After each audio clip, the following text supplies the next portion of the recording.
Hey folks, it's Mike, and I'm back with a change to the channel. Now we're gonna do ASMR. Just kidding. Not really gonna do ASMR. Hey folks, it's Mike, and I'm back. And it has been quite a while. Glad to be back, glad to be here with you. And today, I'm bringing you the middle portion of my interview with Sander Sassen. Sander Sassen is well known as being one of the co-founders and I guess lead engineer for ImmersionRC. He didn't tell me that, so I might be wrong. But I know that the guy's got an electrical engineering background, and I can only assume he did that for Immersion. Sander has a really good viewpoint on this hobby because he has been in this hobby since literally the beginning. In 2005, Sander started flying what would become FPV. It was very different back then, but that's for another video. Today, we're going to talk about the differences between groups like Wotor Wiot and groups like the FPV Pilot Bar. Both are what I would call adult groups. Wotor Wiot is known for their hate posting and for all of the memes that flow through that particular group. FPV Pilot Bar is known as a little bit more loose and happier place, specifically because Sander and Fred have built it to be like a bar as opposed to like an online forum. But we talk a lot about the angst that flows through the FPV community, which I think is pretty awesome, considering the last thing I posted. And we talk about why that angst is so prevalent in the FPV world. Anyways, I will let you guys watch, and I'll see you on the flip side. Let me turn the interview just a little bit, because there's one very specific topic that you and I have been discussing. And that is kind of the anger and angst that shows up in the FPV community so frequently. And for those of you that don't know what Sander and Fred have done, they've actually started yet another Facebook group for FPV, but this one is different. And it's different in the sense that it's called the FPV Pilot Bar. It is not about self-promotion. It's not about being right. It's about all of the people from the hobby getting together into a neutral space that's not supported by this brand or that brand or this person or that person or this pilot. It's all about a neutral space that has just a fun vibe to it. Yeah. And, tell me like, where did that come from? And well, yeah, go ahead. Sorry, go ahead. No, you're good. Yeah, I mean, the idea was that I started off being part of the Wotor Wiot group like a long time ago. I'm not sure if you remember that group. I do. That basically started somewhere in 2017. And it was only after Wotor Wiot changed their name that they figured, hey, it would be funny if we now take the original name, and that's what happened. Mm-hmm. So, that created a lot of anger and misunderstanding and all that between that group and the Wotor Wiot group. Especially since at some point Wotor Wiot started implementing new rules and everything, and a lot of people kind of jumped ship and came over to our group. Part of that was also due to the fact that some folks actually thought we were the original group because of the. But anyway, so at some point, one of the guys that ran that group, and I'm not going to name his name because I don't think this deserves any more attention than it has gotten in the last couple of weeks. He kind of got a little bit, anxiety, angst, whichever way you want to call it. Sure. He just didn't feel up to running that group anymore. He asked me, hey, Sander, would you be willing to do that? And I figured, hey, maybe this is my chance to turn things around a bit. And rather than have this be a hate and shit-posting group, turn it into something positive. And that's basically what I did for the weeks following that. And at some point, I posted a little challenge for Jack Capper. He had to fly a certain course that I set up with a bunch of flags and a bunch of gates. And I basically promised him that if he would do that properly, I would change the name. And at that point, a lot of people in that group were, hey, we're not going to give in to demands, we're not going to do that, and blah, blah, blah, yada, yada. But I mean, I'm a man of my word. So at some point, it was like, okay, what am I doing here? Am I going to stick to what I promised I would do, or am I going to, do what everybody else tells me I should do? Well, I chose the first option, and I changed the group name, and that resulted in me getting booted from the group because the other guys didn't agree with that, and so they basically removed me. But like I said, I am a man of my word, and I wanted to keep to that, and show everybody that I'm not here to bullshit anybody.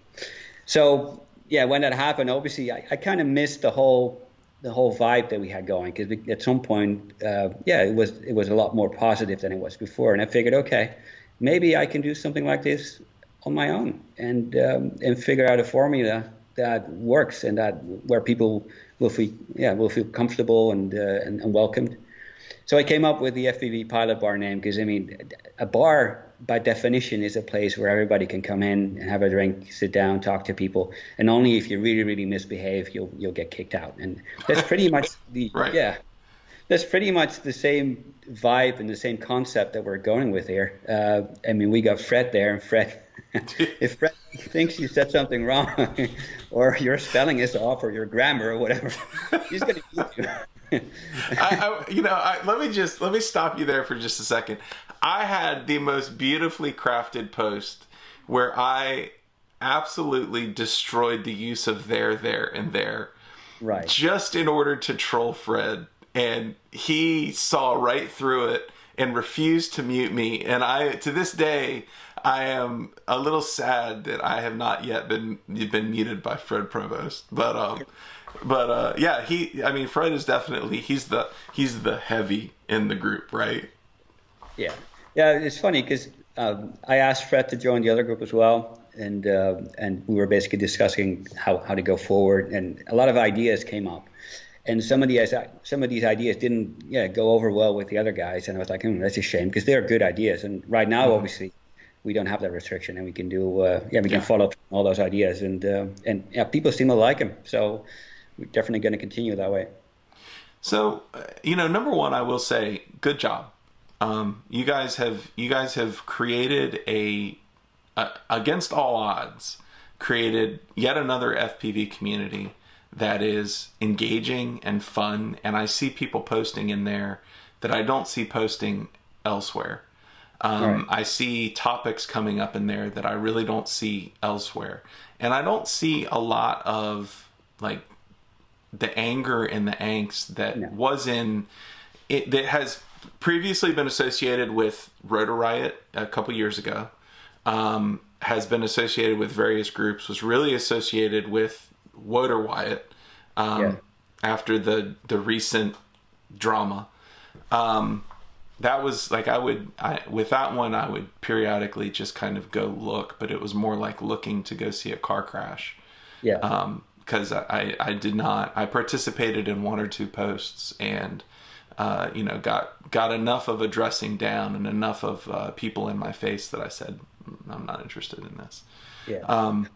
I think that's the sentiment that's shared by a lot of people. I mean, initially it's fun to get it out of your system and get rid of all the irritation or other issues you have with Wotor Wiot and basically post it there. And most of the posts back then were shit posts anyway. I mean, memes that were a little bit over the top and making fun of Drew for his hair or his guy liner. I'm like, I mean, I don't care whether the guy wears guy liner. I don't care whether he has purple or pink hair. I mean, I don't know him personally. I've never met him in person. I've only basically talked to him online. But to me, he seems like a really nice guy. Pretty cool guy, yeah.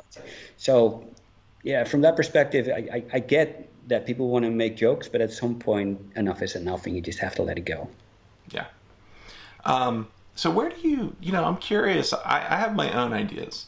But where do you think, what is the origin of this angst and this drama that seems to pop up in our community over and over again? What are your thoughts on where it comes from, what it stems from? Like, what is it?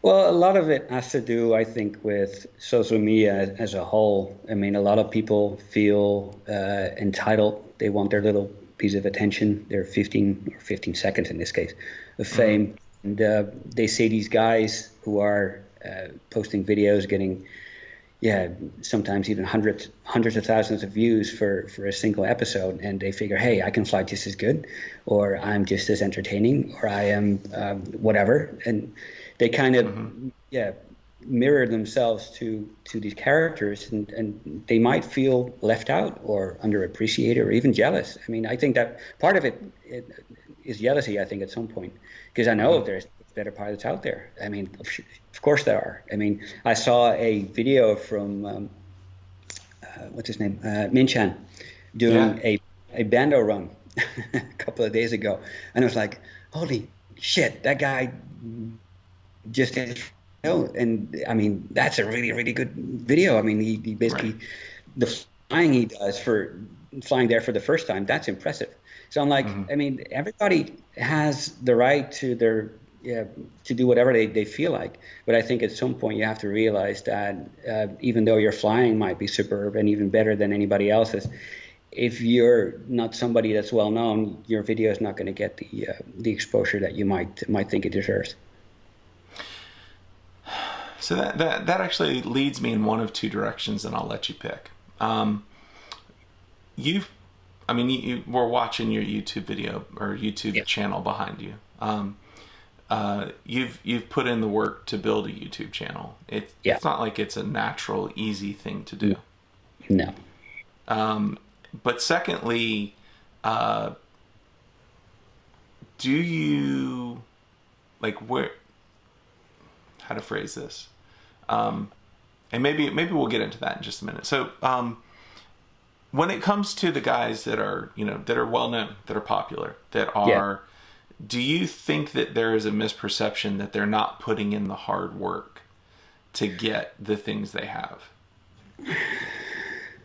Well, I mean, looking at it from a pilot perspective, they have put in the hours in terms of getting to the level they're at. I mean, you don't fly that well after flying for a weekend. You really need to put in a lot of hours to be able to do that. The funny thing is, if I look at some of the earlier videos from Drew, or even one of the earlier videos from Tommy, I'm like, that's pretty crappy flying. But if I then look at my videos from back in the day, I'm like, oh my God, that's horrible. So it's a process which all of us kind of start at some point, and I hope that this goes for everybody. It's a process in which you grow, and the growing only happens if you continue to push yourself and you continue to put in the hours. If you at some point figure, okay, I'm happy where I'm at and I'm not going to put in any more effort, then your progress kind of stops. And that's what you see with a lot of people. I mean, a great example, for example, is Trappy. Trappy couldn't fly a quad to save his life a couple of years ago. And he started practicing, and I've seen a recent video of him flying a racetrack with his Oblivion. I'm like, hey, dude, that's actually pretty good. So he has been practicing, otherwise he can't fly like that. And I think but the same thing holds true for everybody. If you're not willing to put in the hours, then don't expect to be flying at that level. I mean, the same goes for me. Back in 2015, I figured, okay, I own and I run one of the largest FPV-related businesses in the community. It would have been silly if I wouldn't be able to compete with at least normal pilots in a race, or be able to fly like any regular pilot. So that's where I set my goal. I said, okay, I'm going to take a year to basically teach myself how to fly, and fly at the same level as these guys are flying at. So if you look at some of my earlier videos from 2015 and before that, it's actually pretty crappy flying. And right now, if I look at my current videos, and you can see some of it in the back, I'm like, okay, that's pretty damn good. But at the same time, I also realized, especially after watching the Min Chan video, for example, I'm not as good as some of the other guys, and I don't regret that too much, because I know that these guys were putting in a lot more hours than I do. And on the other hand, I am turning 45 this year, so I don't learn this quickly anymore as these young guys. So you got to realize that the amount of hours that I need to put in compared to an 18-year-old is going to be significantly more. So yeah, like you, I have a family, a social life, and everything, and I often don't have the time to do that. Yeah. It's funny because I recently spoke with Captain Vanover, with Alex Vanover. Yeah. And, him, Min Chan, and then Evan Turner are right now probably some of the best in the world, if not the best in the world. Yeah. And in terms of racing and maybe in terms of freestyle. But you don't get to see their freestyle as often because they're so busy practicing to race. Yeah. And go ahead. I think the difference between freestyle and racing isn't that large. I mean, I've done my fair share of racing as well. I won a few competitions, came in second and third place.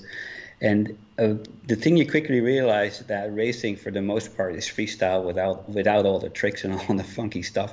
You just want to go from A to B as quickly as possible with as little detours as possible. So yeah. And on the other hand, if you're a good racer, freestyling should probably come naturally. You just need to let go a little. I mean, you don't have to be the fastest. You just need to do smoother lines, maybe do a little roll, a little flip, some other trick. And those tricks are actually the hardest to learn for the racers because they're not used to doing stuff like that. So that takes a bit of effort. One thing I would say, though, is that with that group of guys, they're all very young. Yeah. And like you said, I'm 41, you're 45. The reflexes are not quite as there as when I was 18. Like I can feel a little slow down. Yeah. And just the commitment of life in general pops up. And like you said, True. So, going back to the jealousy thing, do you think that the jealousy is warranted? That spurs all this angst on, and do you think that's the primary cause of the angst in general? Yeah, I'm not sure whether it's the primary cause, but it definitely adds to the whole idea. I mean, the moment that I see people make fun of Drew and basically ridicule him for the color of his hair or whether he wears guyliner or not, I'm like, right. Guys, has that got anything to do with his flying? I mean, that's just a personal attack. It has nothing to do with his flying. Right. And that usually, to me at least, is a sign of whether a guy or a girl has a good character or not. If you make those kind of accusations, I'm like, okay, if you do it as a joke, it can be funny. But if you keep repeating that joke and really get into it, I'm like, okay, at some point you have to let it go because then it's not a joke anymore. You probably feel some resentment towards the guy, which I don't think is justified. I mean, most people, the same thing happens with me. I'm not sure if you're familiar with my backstory, but people used to think, maybe they still do, I don't know, that I'm really, really rude and obnoxious, and I always know better, and I should always, actually they even gave me a nickname, His Royal Sassiness. That was back in the day from RC groups and FPVLab.com, which the forums basically around FPV. And people seemed to think back then that I always had to have things my way and it was always right and everything. And that's not the case. I mean, I'm also an engineer, and if people start discussing things with me where there's a bit of engineering thrown in, I'm gonna basically come in with facts and arguments which are based on science and math. And at that point people start they quickly become they attack you on a personal level rather than attack the arguments or the facts that you supply them with.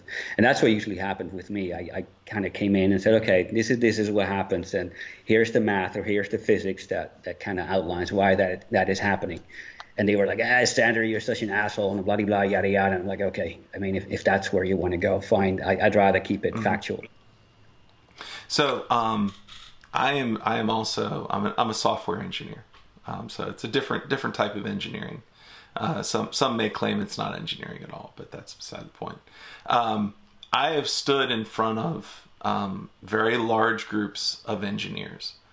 And you want to talk about the seemingly most angriest, upset crowd you've ever stood in front of. You say Right. something that is not quite right in front of a group of software engineers, and they will jump out of their seats to let you know Yeah. that you are wrong. Yeah. And that actually kind of, so I have this idea, and I would love to hear your take on it. Which is that part of the angst and the anger and the frustration that seems to pop up in these groups so frequently is based on the backgrounds of the people that this hobby tends to attract. And so and if I were to, go into, there's two classifications of people that I think this hobby attracts. Right? So number one is guys like you and me, the engineering types, the sciencey types, the guys that, are into tech in some manner, right? And then there's the guys that work with their hands, and the guys that are machinists and, that really make the world run, quite frankly. And both of those groups of guys, and it is mostly guys. I mean, there are quite a few women I'm starting to see, especially in the Pilot Bar. They're starting to make their voices known in a way that I haven't seen elsewhere, which I like. Yeah. I know why, by the way. Okay, go ahead. It's very simple. I bought a little book, Barkeeping for Dummies, and there's a whole section about cocktails. So I really serve a mean cocktail. That's obviously what it is. Yeah. So one of the things about those two groups of guys is that they're always used to being the expert in the room. And I think you put a bunch of experts in a room together and you end up with some kind of conflict often. Yeah, I think there's actually a third category that we can add to that, which is the people Googled up their knowledge and think they are the expert because Google has basically told them what to do or given them the details that they require. The thing that happens with that kind of stuff is people typically Google to confirm what they think they know, or confirm whether they seek confirmation for them being right, which is obviously very easy to do. I mean, they should be doing the reverse. They should try to find things to tear it down, because then you learn, then you at least get something out of that, because then you realize, okay, I might have been starting off on the wrong foot here, and there's something else going on, and I might learn a thing here. And a lot of discussions that I've had in the past, and still actually, is with people that come to me and say, hey, Sander, I bought this and this and that, and it's not working. What do you think is wrong with it? And then I give them a suggestion, and they come back with a whole rebuttal telling me that I'm wrong. And I'm like, dude, you came to me with a question. I answered it for you to the best of my ability. Then you come back to me questioning what I told you. I mean, what do you want from me? Right. And that's one of the things that does tick me off every now and then. That, I mean, I'm very willing and able to help people, but those kind of replies, I just don't know what to do with. I mean, I'm perfectly happy to start discussing with somebody, but if after my first reply they already know better than me, and I'm like, why are you bother asking me? I mean, if you already knew better, why did you ask in the first place? Yeah, go search on Google or go somewhere else. That doesn't bother me then, because it's just a waste of my time. Yeah, no. So, you pack a bunch of experts in the room is what ends up happening. And somebody's wrong, it turns out. So. Yeah, and the other thing, I mean, and people are not too friendly on Jack Capper every now and then, but one of the few people that I've seen publicly make an apology for being wrong is him. Yeah. And it does take quite a bit of courage to do that, especially with a community as large as ours. To step forward and say, okay, guys, I've done something wrong here. My apologies, and I hope you guys can forgive me. And that shows bigger balls than the guys that are shouting at him and calling him for kind of names they can come up with. I mean, it takes no level of skill or no bravery to call people something or swear at them or make all kinds of wild accusations. It takes balls to basically stand up and say, hey, I made a mistake here, and this is what happened. It actually takes a larger, you're right, set of cojones to walk in humility than it does to walk in, being the expert. Yeah. Yeah, and the funny thing is, getting back to people thinking that I'm rude and obnoxious. I may come across like that when you read my posts and everything. And I actually, the funny thing is, I've actually gone back to posts from the past, like 5, maybe even 10 years ago, and then you would read them like, Sander, Jesus, dude, you could have worded it differently. And then I'm a little shocked at my own directness. I'm like, okay, you could have maybe sugarcoated that a little bit so people wouldn't be that offended. But yeah, I mean, people change, and I think in the last 10 years or so, I've definitely mellowed out a bit. I mean, if you've asked me certain questions 10 years ago, if you then would see my reply versus how I would reply today, I think there would be a large discrepancy between those two replies, definitely. Yeah. No, that is very true. People change, and they can change quickly, and very 180 degrees. And so you oftentimes don't know who you're dealing with if they have changed. Yeah. One of the things that I can still get a little bit worked up about is that there's people on Facebook, and I'm sure there's on other social media, that post like a question which comprises of no more than 10 words, which often don't have any capitalization or are just poor grammar and spelling. And then they leave up to you to figure out exactly what kind of answer they're expecting. And if you don't come back with them within an hour or so, they get pissed. Hey, where's my answer? What do I do here? And I mean, working with ImmersionRC, we get a lot of these requests in our ticketing system. There's people, I bought your product, it's not working, help me. I'm like, okay, let's start off with what did you buy exactly, and what is it not doing, and what do you think it should be doing, what it isn't doing. And even getting to that level is very difficult with some people. And I'm like, okay, there's some people that we just can't help, even if I wanted to, because I'm not going to go through days and days of emailing back and forth with somebody like that, trying to figure out exactly what's wrong with it. I mean, if I have a problem with my car and I take it to the dealer, I don't say, hey, here's the keys, it's all yours, it's not working. Figure it out, Figure it out. No, I tell him exactly what's wrong with it. And then he goes in and tries to figure out exactly what the cause of that problem is. And that's how I think we as humans function as well. I mean, if I have a discussion with my wife, I don't tell her, hey, you're such a bitch, because then she's going to come back with, hey, what do you mean? Why do you say that? What do I do wrong? Usually it's the other way around, by the way. I mean, I don't typically. I am usually the guy getting in trouble. He's a darling. So I don't even complain.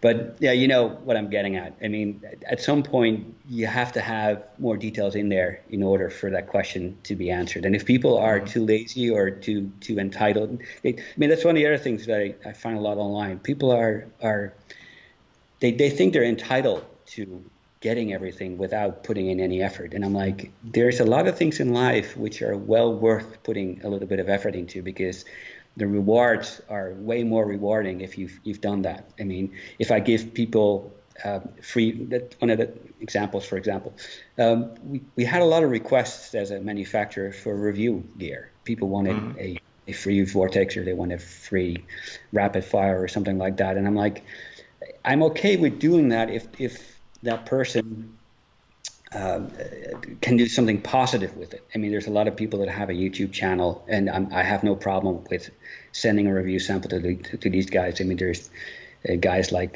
Painless 360, Lee Schofield, for example, and guys like that. I'd be happy to provide them with review gear, because I know they'll go in and they provide additional value, not just to me as a manufacturer, but also to the community, because they go in there, they explain how it works, they give you tips, suggestions, hints for people that are new to the product, and I think that helps. But just asking for a free product because you have a YouTube channel, I'm like, that's just, no, it doesn't work that way. And a lot of people get upset if you tell them no. And I'm like, you don't walk into your car dealer and say, hey, I'm a journalist for a car magazine. Can I pick a random car and take it home with me? You're going to get a no. And it's the same here. Yeah, that is. I think that whole review culture is something that is almost an entirely different topic. I know that I've done one review for the drone drop guys, and it was unsolicited. they reached out to me and said, hey, we'd like to send it to you. And I turned it into letting my kids open it, letting my boys open it and say, hey, what do you guys think? And let them comment on it, as opposed to, take the naive approach, right? As opposed to me having some kind of, sage wisdom to say about what came in the drone drop box that time. But I, in the past, have seen kind of, well, if you look in, say, the phone industry, for how they handle review units, like, sure, I'll give you a review unit. You can have it for 2 weeks, and then you send it back to me. Yeah. This is not yours to keep forever. Yeah. It's funny because a lot of people don't realize, but before I started ImmersionRC, I was actually an industry analyst, and I wrote articles for computer magazines and computer sites and everything. So one of the things that I did, I worked with all the large players like ATI, AMD, Intel, NVIDIA. And there, the culture is pretty much the same. You get shipped a review sample, and typically, like you just mentioned, you get to keep it for a couple of weeks, sometimes even a couple of days if it's something that they don't have many of. Yeah. And during that time period, you need to make some sort of opinion or even a conclusion at some point. Right. And that's all you got to work with. And in that industry, there's back then, I don't work in that industry anymore, but back then there was a lot of talk about people getting payments under the table and to write favorable reviews, or manufacturers using the fact that they would exclude you from a review pool if you didn't do a positive review on a previous product, stuff like that. That was definitely going on, and I'm not saying it's the same in our community. I mean, if I look at Joshua Bardwell, for example, I mean, that's a stand-up guy. I don't have any doubt whatsoever that he would even take a bribe or do something like that. But I mean, it does happen. I've seen some other YouTube channels where I see drone-related products being reviewed, which are getting like 10 out of 10 score or 5 stars or golden whatever awards, and I'm like, what the hell, that piece of crap?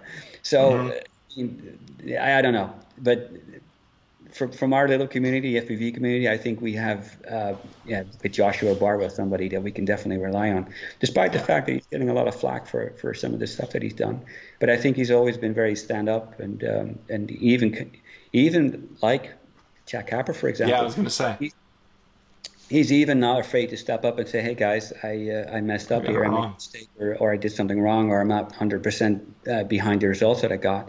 So I'm going to take this video or this review or whatever offline and investigate. And I think that takes balls, and that's what we need. And that, as a consumer, is what you want. Somebody like that, basically, give you the ins and outs of a new product. Because obviously, most of us don't have the budget to basically buy everything that's out there and then evaluate. Hey folks, thanks for watching. I really enjoyed my time with Sander. He's just a really chill, good guy, and he's got a great perspective on this community and what it means for, all of us, and really for the industry. I hope that you will stay along for part 2, which will come out in just a few days, most likely. Part 2 will be the beginning of our interview and the end of our interview tied together. But it is truly, I think it's really good to hear Sander's origin story and hear what he says about FPV from the very beginning, when almost no one else was flying it. Anyways, I'm Mike. Thanks for watching, and I'll talk to you later. Bye.